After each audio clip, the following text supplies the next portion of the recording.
Bismillah. Alhamdulillahirabbil alamin.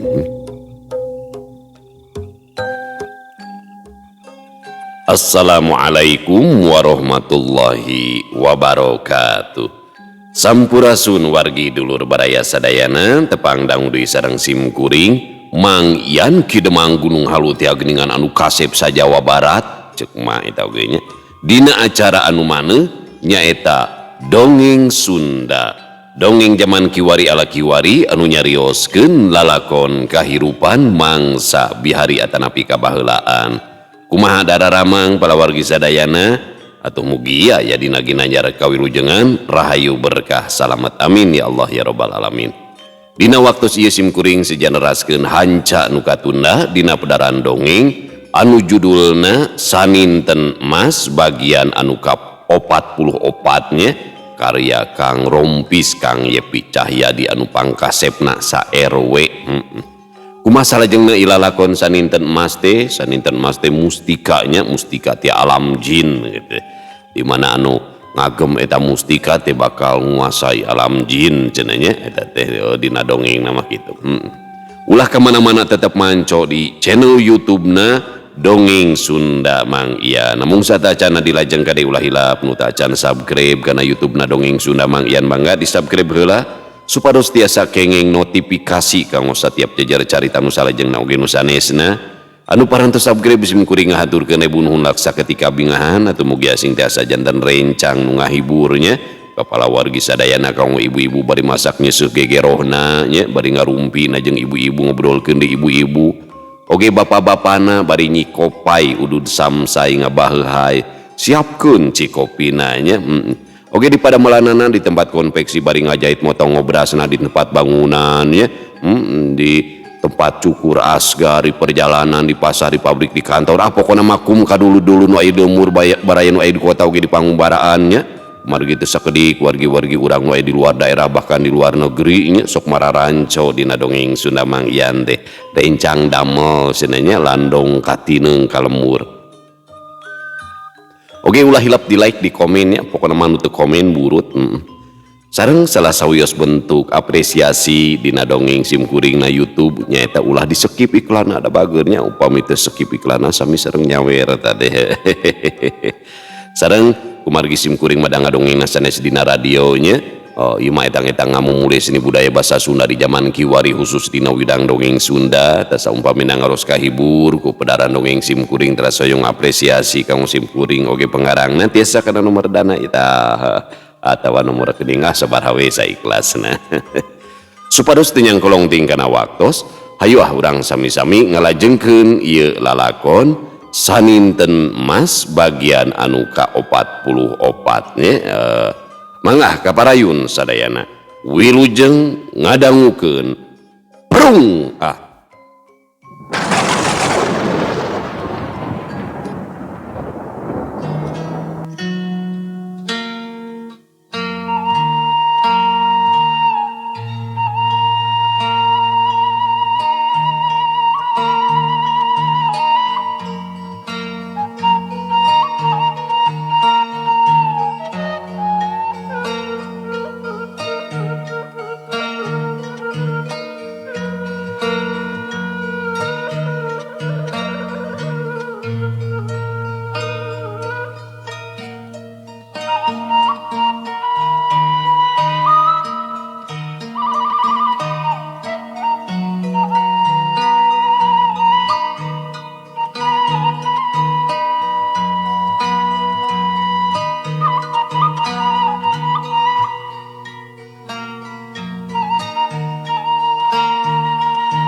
hanca teh neme dugikeun ka Aki Muhdi nya nu kabuka rusiahna sing horeng Aki Muhdi teh urut bupati ramana nya akina den sanina teh ruminten dia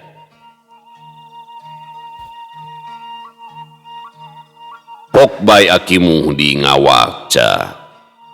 Hampura ieu teh Raden, lain ama rek megat wangkongan ieu teh.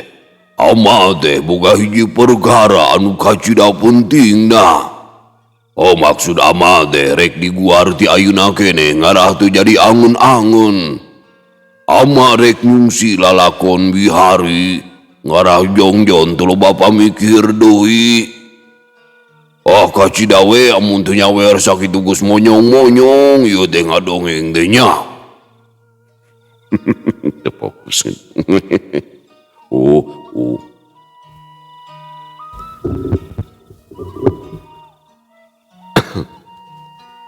Ari ieu perkara teh nyaeta ngeunaan ti tinggal pun guru. Di Guarso teh ti ayeuna mung pungkasaksen ku anak ama oge kujang Mahya. Kieu teh Raden lalakon ama. Namang sabaheula pun guru teh nyerenkeun harta atawa duit anu pangajina sakira 400 gulden. Ari eta duit teh lain mukhlis pikeun ama, tapi keur nyubadanan pancen ti pun guru.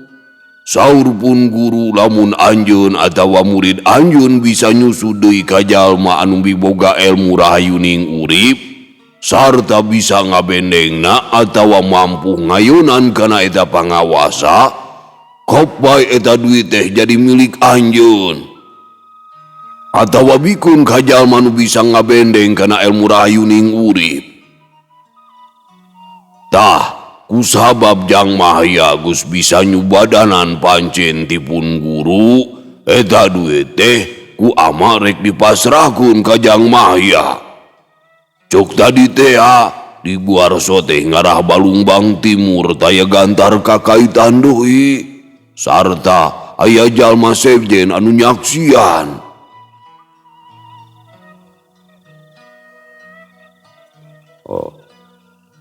Kartos pisan ama. Perkawis eta mah abdi moal tiasa ulu bihung. Mangga bae nyanggakeun ka ama anu langkung uninga. Namun abdi ge kalintang ngarojongna. Mugia bae cing janten pangdeudel kanggo Jang Mahya. Wal Raden Santika masihan kacindekan.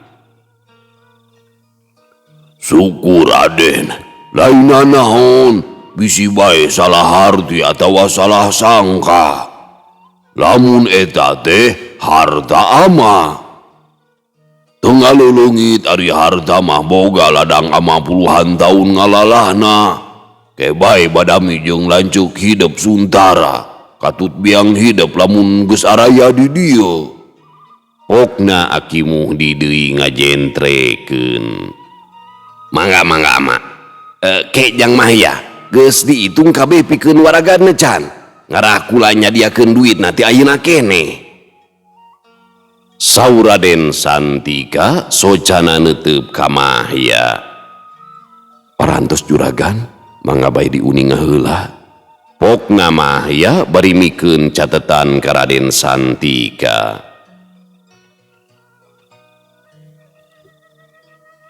Satu tas diimeutan sakedap pok deui Raden Santika ngalisan.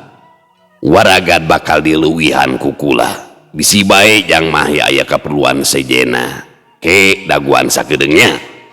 Raden Santika cengka tina calikna teras bae jengkar ti dinya. Teu lami tos kadinya deui pok bae Raden Santika teh ngalisan. Tah ieu duitna atur bae ku Jang Mahya sagala rupana, kula mah moal milulu biung. Raden Santika nyimpen artos dina meja. Unjuk sumangga juragan, ieu artos ditampi ku abdi. Walon Mahya bari ngarawatan duitna. Tadi teh ama Muhdi tos balaka perkawis harta titinggal ki Badras eta. Kula mah ukurek nyakseni bae.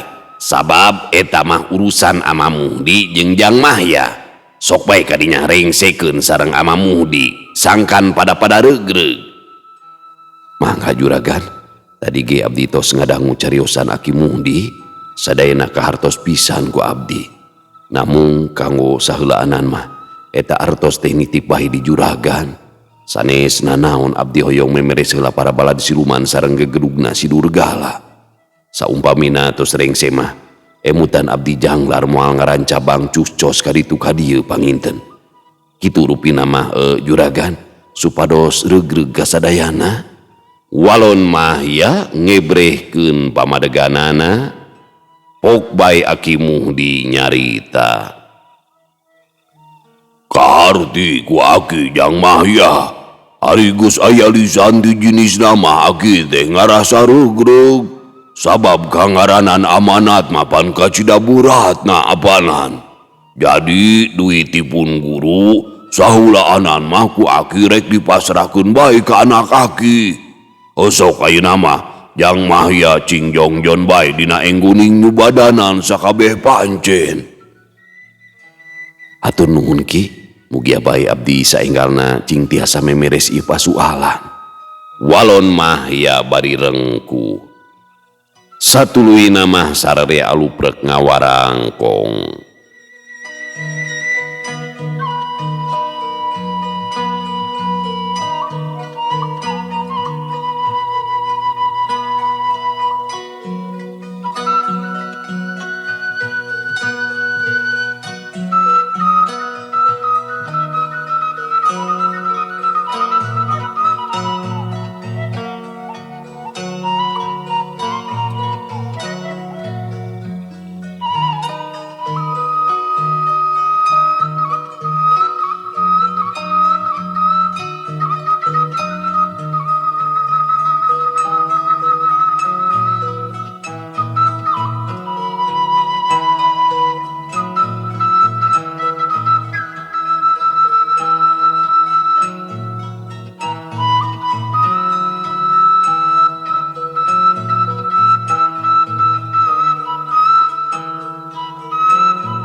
Gancangna carita dina wanci harieum beungeut mah ya keur aya di rohangan atawa aula kaprajuritan dibarengan ku Sarma.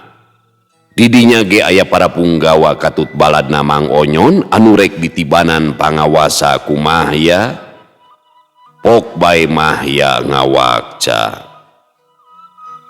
Mangkargepkeun ku balarea samemeh kuring nibankeun pangawasa. Umat kudu sayaga kana sagala rupana. Hate kudu tigin yakin. Patekadan buleud ulah gedag deui. Ieu pangawasa teh sok sanajan anu rek dibikeun ukur saeutik. Tapi miboga ajen anu kacida linuhungna. Lamun teu mah ilmu jerona tacan masagi. Geus tangtu matak ajur kana waruga. Jadi kaharti ayeuna mah ku balarea nu jadi sabab pangna kuring tegaplah dina nibankeun i pangawasa. Kartos pisan. Temal bararea saur Manu sabenerna mah sararea ge ngarasa keung ngadenge caritaan Mahya teh sabab eta pangawasa teh kacida ahengna matak ajur kana waruga mun seug teh mah miboga pangarti handap kene. Mahya nuluykeun deui cumaritana ieu pangawasa bisa ngabendeng pangawasa ilmu rahayuning urip. Nalika urang adu hareupan jeung jalma nu miboga kana eta ilmu. Nalika kakeunaan ku pangawasa rayuning urip, urang bisa salamet keneh. Tapi pangawasa ti kuring bakal leupas sapada harita lantaran ieu mah ukur saheulaan. Pangawasa ti kuring bakal ngancik salila sabulan. Lamun geus cacap waktu sabulan eta pangawasa teh bakal eueuh deui ku sorangan. Sok kadinya anu rek ditibanan pangawasa geura ngabaris ka asup Mang Onyon. Mang Onyon katut baladna gancang ngabaris ngajalajar ka tukang. Mahya nyokot roko bulbul pamere tiratu rasmamita basa keur aya di alam kajinan. Mahya rek nepakeun pangawasa saninten emas kana roko bulbul. Dina udud bulbul aya madat magribi anu matak leuneng kana sirahna. Dina kayaan lieur lungleng pangawasa saninten emas teh kakarek bisa ngancik lamun teu mah ditibankeun dina kayaan sadar geus tangtu bakal jadi mamala gede. Beda pisan jeung Mahya, dina awakna aya nu ngabendengna nyaeta pangawasa jala raksa, kangaranan pangawasa ti alam lelembut, geus tangtu miboga daya linuwih anu kacida luhurna. Anu araya didinya caruring hak mireng aya udud anu sakitu gedena nanding leungeun budak teh. Udud bulbul dibetri ku Mahya, barasa teh aya cahaya emas ngabarasat nanding kilat metak serab kana panenjo. Sakabeh anu araya didinya pating gurubug awahing kureuwas, meh bareng sararea gigisi kana panona. Udud bulbul diseungeut ku Mahya bari diseuseup lalaunan, haseup tina udud bulbul teh tangka mulek seungit madad magribi aing udud bulbul diseungeut ku Mahya bari diseuseup lalaunan, haseup tina udud bulbul teh tangka mulek seungit madad magribi tangka ngawun-ngawun, sarma katut para punggawa anu teu kahajangang seungit madad magribi dumadakan lungleng asalalanjung. Mahya ngagupayan ka Mang Onyon, jinisna gentak nyampeurkeun. Ieu udud bulbul seuseup 3 kali. Lamun geus karasa lieur kana sirahna, kakarek haseupna kaluarkeun tina baham. Lamun aya rasa panas nyak serak nyaliara kana awak, tahan bae da moal nanaon. Ceuk Mahya mere wewengan ka Mang Onyon, Unyuk sumangga Aden. Namun moal nanaon kitu ieu teh. Walon Mang Onyon humar mir ngarasa sieun meureuna. Moal nanaon Mang, cing percaya bae ka kuring. Ceuk Mahya mere payakinan. Bari asa-asa udud bulbul dicokot ku Mang Onyon terus bae diseuseup 3 kali. Basa sirahna geus karasa ngubeng, haseup udud gancang dibijilkeun tina bahamna. Dumadakan awak Mang Onyon teh karasana panas pating hareab, rasa panas mingkin dieu beuki ngaceletet, dibarengan ku raroco pating celetit badis dicocoan ku jarum. Mang Onyon ngarumpuyuk bari adu glajar nahan kanyeri anu taya papadana. Awak Mang Onyon cipruk ku kesang kawas pulang mandi. Mang Onyon burial buncelik bari gegerungan badis keur ngalepaskeun nyawana.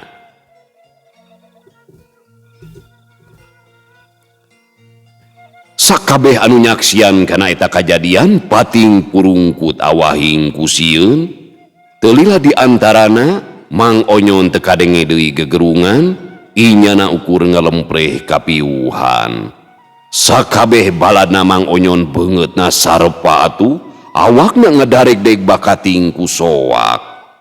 Tapi sok sanajan loba kasieun, maranehna moal bisa baha kana pancen anu geus ditangtukeun ku Mahya. Antukna mah sakabeh balad Mang Onyon teh hiji-hiji kagiliran nyesep udud bulbul, teu beda we jeung gegedugna, sakabeh baladna Mang Onyon teh adug songkol nahan kanyeri. Meh bareng sarerea pating galubrag bari gegerungan matak ginggiapeun.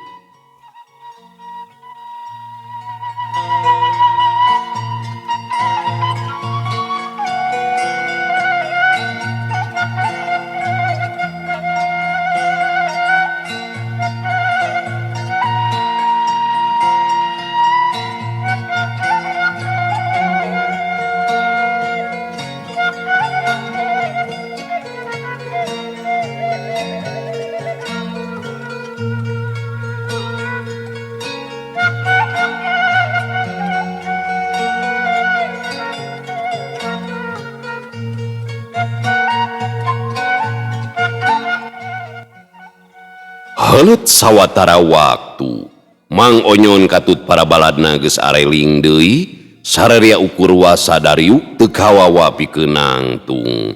Sarma katut para punggawa ukur gogodeg bari ngusapan sirahna, pok bae Mahya ngawakca. Pangawasa kuring geus nganci ka aranjeun. Ke dina poe isukan kakarek bisa sabihara deui. Ngan wayahna Mang Onyon katut nu sejena ulah wara ingkah ti dieu. Sok gedang ari nu mayeuna mah Tapi ulah kumawani udud bisilieuna karasa deui. Unjuk sumangga Aden. Ampun, aduh, pun mang mah bet asa disapisankeun ieu teh. Walon Mang Onyon sorana halon bangun ka Cidalungsena. Dina peisukan kuring rek ka dieu deui. Mang Sarma katut punggawa anu sejena omat ulah waraka mamana daguan bae sakedeung di dieu nya. Pokna Mahya deui mere papatah ka Sarma, "Mangga Den Mahya." Walon Sarma giak nakeranan. Mahya amitan kanu araya didinya. Basa anjog kabumina Raden Santika didinya keur aya tatamu. Tete lah anu daratang teh ti Kabupatian Sampalan anu tayalian garwana Aki Muhdi Den Yurna sareng putrana Raden Suntara. Didinya ge aya awewe ngora meh saumuran jeung Den Ruminten nyaeta Den Putria putrana Raden Suntara. Aki Muhdi keur pada ngariung ku garwana katut para putra putuna katawi soca Den Yurna carinul balas nangis dupi garwana Raden Suntara nyaeta Den Ratika nuju di pawon sareng kapiraina nyaeta Den Laras.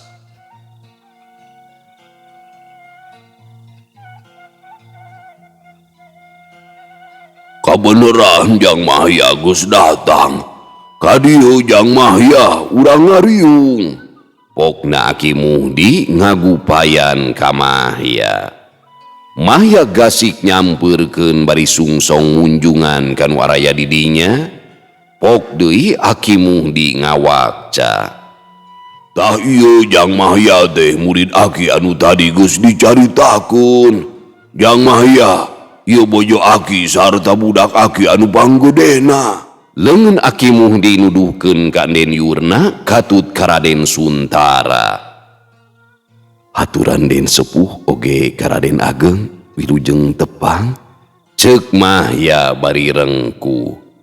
Den Yurna tibang unggeuk bari imut ka Mahya. Raden Suntara teras bae ngawakca. Bunga pisan kula teh bisa lawung jeung Jang Mahya. Anu sasat nama muridna si Ama Muhdi. Tadi ge Ama Muhdi geus ngaguar sagala rupana tug nepi ka danget ayeuna. Samalah mah Ki Adi Santika sarua geus ngajentrekeun ka kaula. Regreg kula teh Jang Mahya, geus lain deungeun deui ayeuna mah, tapi urang teh geus jadi dulur meureunnan. Lamun ayana naon teh tong asa-asa tawa rumegag. Poh ka Ki Adi Santika atawa ka kula sorangan. Saur Raden Suntara ngebrehkeun ka bingah manahna. Hatur nuhun juragan, abdi kalintang bingahna. Sakali deui hatur nuhun pisan juragan. Walon Mahya ka Cidarengkuhna. Lah teu kudu nyebut juragan atuh. Asa kurang berenah ngadengena. Cukup bae Ama Suntara gitunya. Pon kitu deui ka Ki Adi cukup nyebut Ama Santika we. Saur Raden Suntara masihan wewengan. Unjuk sumangga Ama Suntara, atur nuhun. Walon Mahya deui bari manggut. Den Ruminten nyampeurkeun ka Mahya bari metot leungeuna. Hapunten itu para sepuh, bade namut si Raden Cangkurileung sakedap iti. Pokna Den Ruminten bari nyikikik seuri. Mahya teu bisa majar kumaha ukur ngagugue kana kahayangna Den Ruminten. Bo, kalaku anu si Nyai Inten mah tamlog pisan adi hidup si Nyai Laras keur budak. Cek Aki Muhdi bari gogodeg. Raden Suntara ukur gumujeng kagugu ku pola suana nyaeta Den Ruminten. Basa anjog kapalebah Den Putria, pok bae Den Ruminten nyarita. Tah, ieu teh kapiraka abdi, wastana Putria putrana si Wasuntara. Kadenya teu kengeng naksir, bilih saja kawi ngamuke. Beungeut Mahya tangka bareubeu bari gasik munjungan ka Den Putria. Baku aritos oces teh nya. Piraku deui nemege lawung jug naksir teu pupugu. Buat teuing kurai inten tos digurigsek meureunnan. Saur Enden Putria ngagikik bari nyiwitan ka Enden ruminten. Buah ebel, abdi mah moal kumaha wantun calutak. Kuriak aya nu nyekek teu pupuguh ke. Muhun Kang Mah ya, upami aya waktos mah abdi sareng kapiraka bade amengan ka Lemur Bingbin. Keke, sanes maksana amengan mung abdi duaannya, namung bade ngiring ka Eyang Muhdi. Saurna mah bade kaditu disarengan ku Enim. Pokna Enden ruminten ngajentrekeun ka Mahya. Mangga Enden, pun kangge dina dinten enjing bade ngabujengan heula ka Lemur Bingbin, maksad mah bade ngawartosan tuah kampung supados didamel di leuweung puncak. Ti dieu mah kinten wanci haneut moyan manawi. Walon Mahya mere iber ka Enden ruminten. Upami kitu mah tiasa sasarengan atuh Kang. Marge Eyang Muhdi oge kadituna wanci haneut moyan. Ke, sakedap urang ngadamel halaci kopinya, bakal sami rasana sareng buatan saceuk kawi gira. Ceuk Enden ruminten bari nyikikik seuri, inyana gasik ngojengkang ka pawon. Teulila di antarana Enden ruminten geus kadinya deui bari mawaci kopi katut lalawuhna. Satuluina mah Mahya jeung Enden ruminten katut Enden Putria aluprek ngawarangkong.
Kocapkeun kayaan di hiji lembur singkur, eta lembur teh katelah lembur Ciheulang. Lembur Ciheulang wawahan Kademangan Cijoho asup ka Kabupatian Kertaraja. Pangeusi lembur Ciheulang bisa diitung kuramo, imahna ukur aya 10 suhunan. Ari lembur Ciheulang pernah nabeh wetaneun Gunung Sanagari, ngawates pisan jeung reumana. Di lebah dinya loba pasawahan katut pakebonan, sok sanajan anu ngagarapna urang lembur jauh. Lamun dijugjug ti Lemur Bingbin atawa ti Kabupatian Pananjungan, lembur Ciheulang kacida jauhna. Lantaran Lemur Bingbin mah pernahna dibeh kuloneun Gunung Sanagari, mun seug teh mah rek ngajugjug ka lembur Ciheulang, jalana nguriling ngaliwatan sababaraha lembur. Lamun diukur ku waktu, bakal meakeun waktu sapoe moket kana kareta kuda, tapi lamun ku badarat mah bakal meakeun waktu sapoe sapeuting. Di hiji imah anu rada nenggang ti imah sejena, di jero imah aya tangtungan awewe tengah tubuh, awakna dibakuteut ku tali. Sungutna dicocokan sarta beungeutna dipeungpeukan ku lawon hideung. Ari eta awewe teh tayalian Nyai Sungsang anu diiwat ku muridna sorangan nyaeta Enden Hegar. Sakumaha pancen ti gegedugna si Durgala, lamun turunan atawa para muridna Ki Badraseta teh kudu ditumpurkeun. Enden Den Hegar keur aya di tepas imah dibarengan kunyi Omoy. Pok bae Den Hegar ngawakca. Omoy, bisi guru kuring hayang dahar mah. Bere bae ku ilaingnya. Kuring mah sangeuk ngadeukeutan. Hantem wae norowe comatak tungi kana jajowerna. Wios Den, keun bilih hoyongan tuang mah ku bibi urang basihan. Gitu saudara nyi Omoy teh.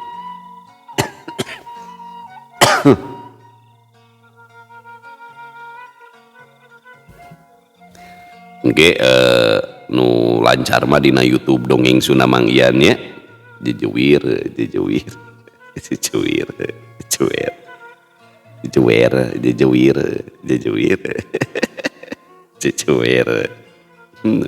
Sarua meureun. Sarua jejuwir jeung jejuwir.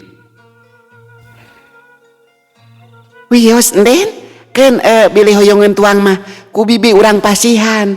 Ke dupi guru si Den teh bade irah dicanakna ka gua siluman. Sanesna naon bilih bae aya nu pirajeunnan luhalo ka dieu. Walon Nyi Omoy miboga kahariwang. Kuring ngadaguan heula parentah ti Ki Guru. Lamun geus cineuk mah waktuna, ku kuring bakal gancang dibawa. Ari perkara urang dia aya nu kumaha ninggalan teh mah. Naon hesena karingojoran? Itung-itung namahan wadal keur urang. Walon Den Hegar kacida tegesna. Dikitukeun teh ku Den Hegar, Nyi Omoy teu nyarita deui, duanana terus bae aluprek ngawarangkong bari nengetan kaayaan di dinya.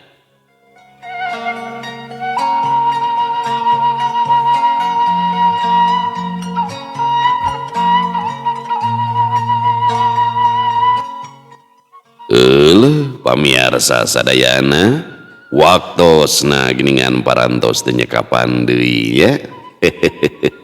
Cag urang tuna dihanyuang siang, urang teuneun dihaneulem sieum, paranti nyokot ninggalkeun mangsa datang kasamper deui. Wallahu muwaffiq ila aqwamit thoriq. Wassalamualaikum warahmatullahi wabarakatuh.